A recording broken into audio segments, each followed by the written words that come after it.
Good day, everyone. My name is GOPorillo from Section A of Development Communication 206, Module 1. And today, we are going to explore a crucial aspect of our work as development communicators. This is the tools of our trade. Just a carpenter needs a variety of tools. To build a house, we need a diverse media arsenal to build a better community. The question isn't just what we say, but how we say it. That's why today we're going to unpack the various ways we can classify the materials we use and why that matters for our success. By the end of this presentation, the audience will be able to first is to identify and differentiate between three major classification schemes for development communication materials. Second is to explain the key characteristics of object, presentation, and media interactive. Third is to distinguish between print, broadcast, and audiovisual media. And the last one is to understand the strategic importance of choosing the right medium for a specific development communication context. Many different types of materials can be used for development communication. And this has been classified in a variety of ways. We'll be looking at three of the most common schemes, but first, let's address the fundamental question. Why classify them at all?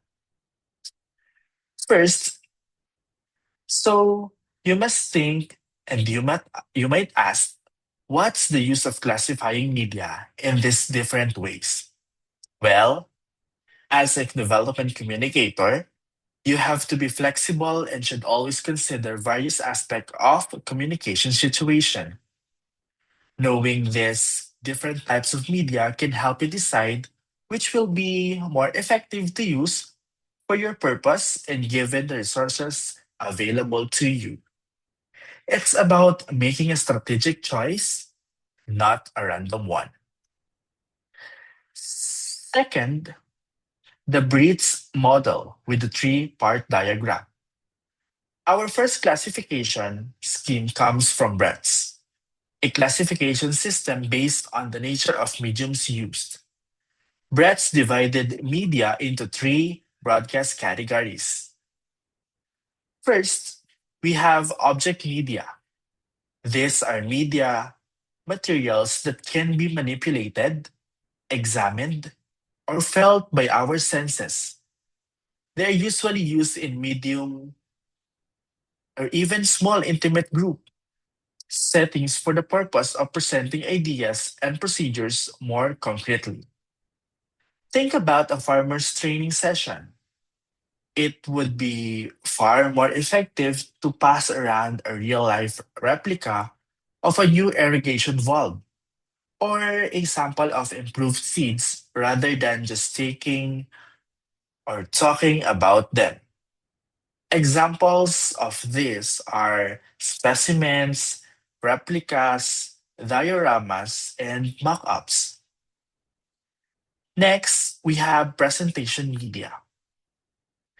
These are materials to which the intended audience is exposed through their sight, hearing, or both. This type of media can be used to reach larger and more varied audiences, especially when it is impractical to use the physical objects. This includes things we might consider mass media, such as publication, video programs, films, radio, and posters, and the likes. Finally, we have interactive media. These are media which allows the intended audience to participate in the learning process as much as possible. This is all about engagement and feedback. Again, this is all about engagement and feedback.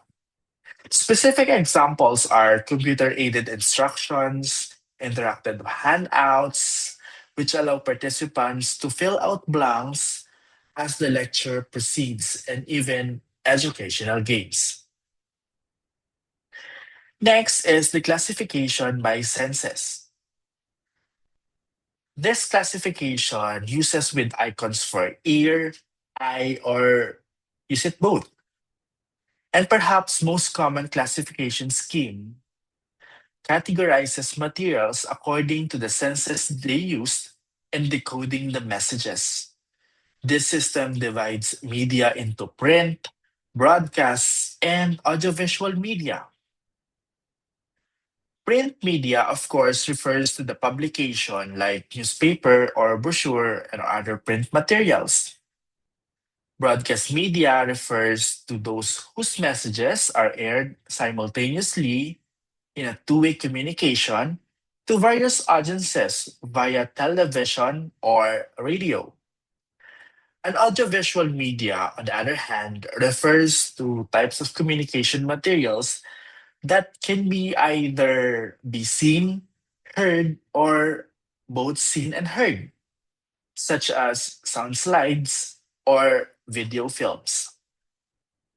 A key distinction here is that while broadcast reaches a mass audience simultaneously, audiovisuals are usually used in smaller or even medium, more targeted groups, giving you the more control over the viewing environment. Next is the classification by technology. It's either electronic or non-electronic. This is very basic. Um, our final scheme is more straightforward according to its technological requirement. Electronic media needs electricity to work, such as a television or computer, and while the non-electronic media do not need electric power at all in order for this to be used, such as poster or puppet. This is basic. This is straightforward. Electronic needs electricity, while non-electronic doesn't need electricity. That's it. And for now, choosing the right tool. How would choose the right tool? We've covered three different ways to think about communication materials by their use, by their senses they engage, and by technological requirement. This isn't about finding a single best medium. It's about understanding the unique strengths and weaknesses of each one. A successful development communicator knows that the most effective approach often involves a combination of different media tailored to a specific audience, messages, and local context. For now, here are my few final recommendations as a development communicator. First is to conduct audience analysis.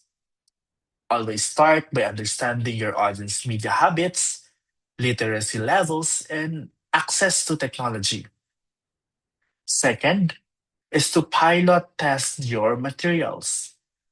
Before a full scale rollout, test your materials with a small or even medium group to ensure that they are clear, culturally sensitive, gender appropriate or gender fair, and most specifically, effective to our audience.